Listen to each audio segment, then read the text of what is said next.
Hi everybody, my name is Dennis and welcome back to another track review. Today we're reviewing the latest track from Tash Sultana entitled Can't Buy Happiness.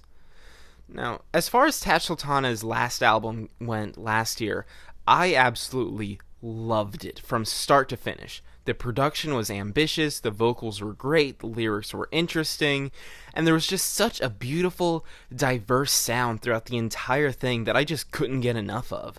There were harps, 12-string guitars, pan flutes, violins, and just such a breathtaking array of instruments that really did make it feel like she put her heart and soul into her work. And it made the tracks, whether they be 3 minutes or 9 minutes, beautiful, breathtaking, and just phenomenal from start to finish.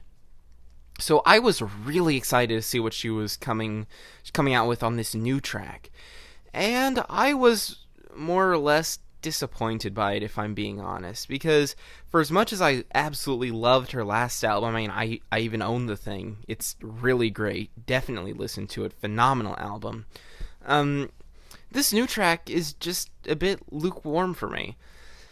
I was kind of disappointed by the instrumental, which just seemed like a pretty basic, albeit pleasant, guitar riff with some backing, almost plucking pattern to it, which is nice, but pretty forgettable overall. I also thought the vocal performance was somewhat awkward.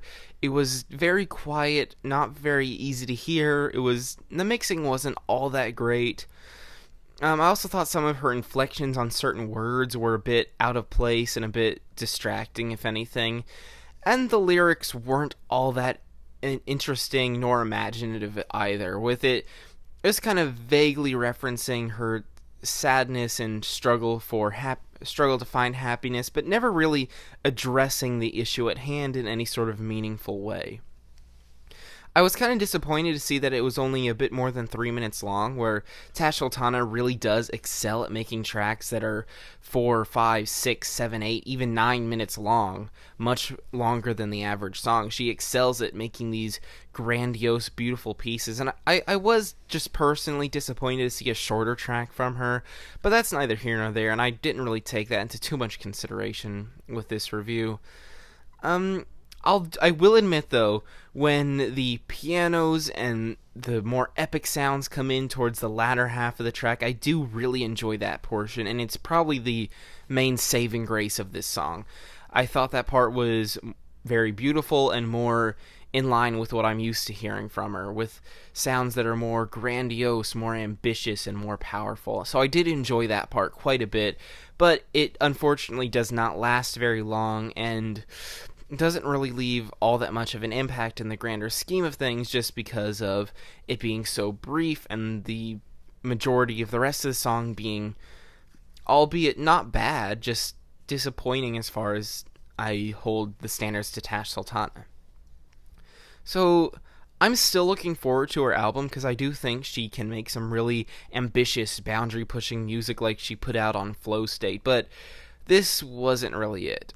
I'm hoping maybe she expands this song to maybe a couple extra minutes to it, add some more sounds, maybe even improve some of the vocal performances behind it, but it was a solid track, so don't get me wrong. I was just a bit disappointed because of how much I absolutely adored her last album, because it is absolutely phenomenal through and through.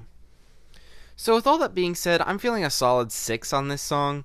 I would still give it a shot, because I do think it's good to just get a feel for what she's doing right now, even if it's not her best work, in my opinion. So with all that being said, be sure to tell me what you thought of this song. Tell me how wrong my opinion is, as always, and I'll see you in the next review.